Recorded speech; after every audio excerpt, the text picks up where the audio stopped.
Hi guys, this is Anooj from Prepped and Polished, and today I'll be showing you 3 simple tips on how to get a 5 on the AP Government and Politics exam. Tip number 1, content review. Get your hands on a Princeton Review or Barron's Test Prep book and start going through the content.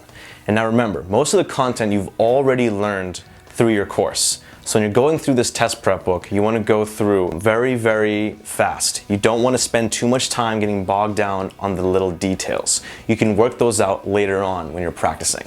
This should just be a rough overview just to get you refreshed of the stuff you've already learned. As you're reading through the different topics, focus on those topics that you don't really remember. So if it's some court case you're not really getting, or some era or some concept of like lobbying that you're just not understanding, focus on reading that, and things that you feel confident on, just skim through it. Tip number 2, flashcards. Now, I'm a big fan of flashcards because they allow you to actively recall. You see the event, the thing, the person, the term, and in this case, you're going to be writing down on your flashcards people, different court cases. You can have a lot of court case flashcards.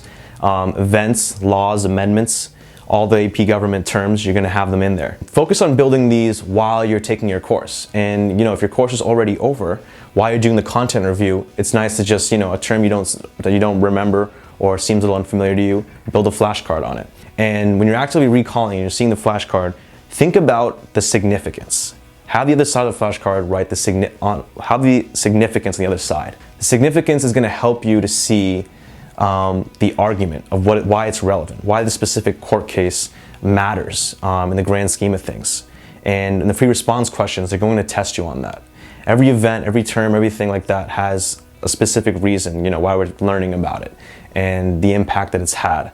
So writing the flashcards already in that way is going to give you a little edge when it comes to writing those essays. Tip number 3. Multiple choice and free response practice.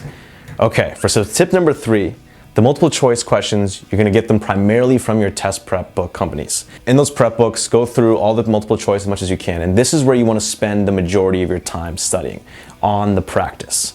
So every question you get wrong, every multiple choice question that you get wrong, or even if you get right and there's something within the question that you just don't remember, build a flashcard, go through your prep book and look for that specific item that you're not understanding and try to get better at diagnosing what you don't know. When you do this, make sure that the multiple choice question when you're looking at it, you're looking for the style and the content and stuff. It's very, it doesn't matter as much in this exam as like other exams where you're just reciting facts and they're looking for what does this mean, what does this mean.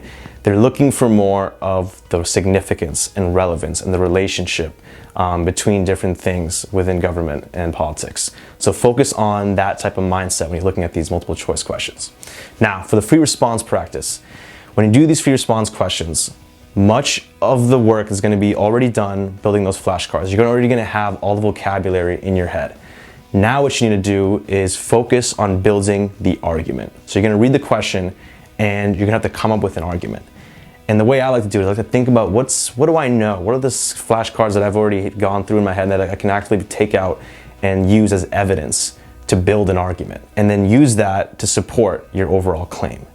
And also look through the student sample responses on the College Board exam website. It's going to give you a better insight into what the graders are looking for, how much to expand on a specific item, or how to explain an argument properly, and how to organize your essays.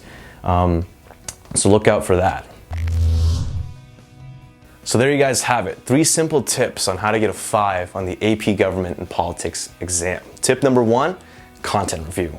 Just brush up on all the content that you've already learned. Tip number 2, flashcards. Build those flashcards and focus on the significance of different items. Tip number 3, multiple choice and free response question practice. Practice as much as you can. Focus 60 to 70% of your time studying on just tip number 3. For more information, please check out preppedandpolished.com.